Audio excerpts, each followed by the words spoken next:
हाँ देखिए, हम हिंदी ग्रामर का टॉपिक लेकर आए हैं जो मैक्सिमम जिस टॉपिक से क्वेश्चन पूछे जाते हैं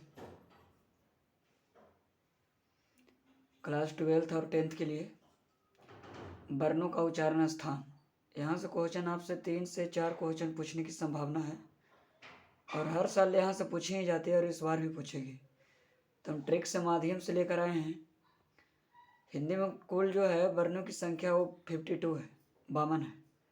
उसी को हम लेकर आए हैं जो मेन है उसके ट्रिक के माध्यम से। पहला इसमें कंठ, कंठ से किस किस वर्ण का उच्चारण होता है, तो आप लोग ट्रिक के माध्यम से ही ध्यान दीजिएगा कि कंठ से जो कवर्ग है, कवर्ग का मतलब क ख ग घ, क ख ग घ, का से लेकर घ तक जो उच्चारण होगा वो कंठ से होगा। उसके बाद अ और जो विसर्ग होगा उसका भी उच्चारण स्थान कंठ से ही है। उसके बाद तालु, तालु से चवर्ग, च से लेकर झ तक जो है उसका उच्चारण तालु से होता है।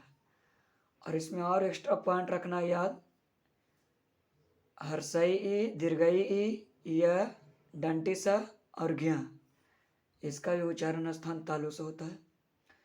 मूर्धा, जिसमें को हम लोग बोलते हैं टवर्ग, ट से लेकर ढ तक का जो उच्चारण स्थान होता है वो मूर्धा से होता है। और इसके और याद रखना है री, र और मूर्धन्य स, इसका भी उच्चारण स्थान मूर्धा है। आगे है दंत, यानी दंत से उच्चारण किसका होता है, तो दंत से उच्चारण होता है तवर्ग का। तवर्ग का मतलब होता है त से लेकर आपका ध तक। और इसके अलावे जो डंटी स है उसका भी उच्चारण स्थान दंत होता है। आगे है आपका ओष्ठ, ओष्ठ का उच्चारण किसका होता है, तो प से लेकर भा तक जो उच्चारण होती है वो ओष्ठ से होती है। इसके अलावा और किसको रखना है, तो हर्षई उ और दीर्घई उ भी का भी उच्चारण स्थान ओष्ठ होता है। नासिक से किसका किसका होता है, तो नासिक से देखिएगा कवर्ग का, टवर्ग का, तवर्ग का, पवर्ग का, जो भी लास्ट वाला वर्ण है, अक्षर है, जैसे अंगा हो गया, या हो गया, टवर्गिना हो गया, ना हो गया, मा हो गया, इस सब का उच्चारण स्थान नासिक से होता है, नाक से होता है। इसके अलावा और याद रखना है कंठ और तालु दोनों से मिलकर जो उच्चारण स्थान होता है ए का और ऐ का, ये दोनों कंठ और तालु से होता है। आगे है कंठोष्ठ, कंठोष्ठ का मतलब कंठ और ओष्ठ दोनों से मिलकर होता है। वो अक्षर है ओ और औ, ओ और औ का उच्चारण स्थान होता है कंठोष्ठ, यानी कंठ और ओष्ठ दोनों से। उसके बाद है दंतोष्ठ, यानी दंत और ओष्ठ दोनों से होता है। उसका जो अक्षर है वो ओवा है। कंठ और मूर्धा, जो कंठ और मूर्धा दोनों के प्रयोग करने से उच्चारण होता है वो है संयोगी छ।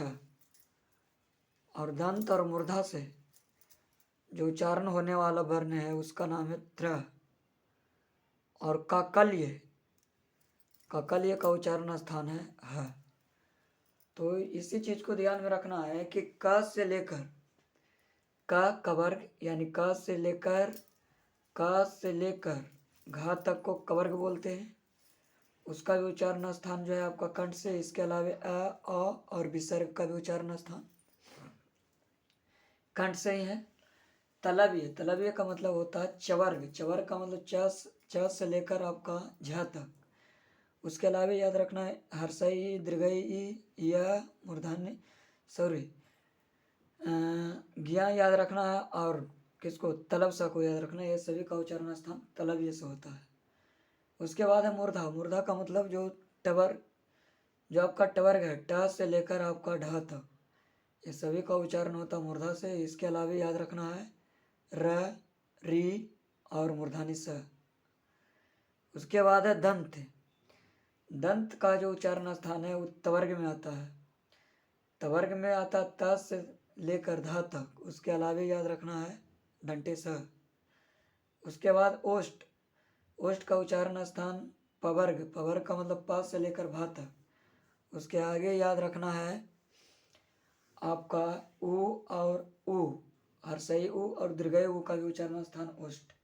नासिक, कवर्ग, तवर्ग, टवर्ग, तवर्ग, पवर्ग, सब का जो लास्ट अक्षर होता है वो सब का उच्चारण स्थान आपका होता है नासिक से। उसके बाद याद रखना कंठ और तलव्य। कंठ और तालु से होने वाला वर्ण का उच्चारण है ए, ऐ। कंठ और ओष्ठ से होने वाला वर्ण का उच्चारण है ओ और औ। दंत और ओष्ठ से उच्चारण होने वाला वर्ण है व। कंठ और मूर्धा से उच्चारण होने वाला है संयोगी छ। दंत और मूर्धा से उच्चारण होने वाला वर्ण है त्र और ककालिय से उच्चारण होने वाला वर्ण है ह।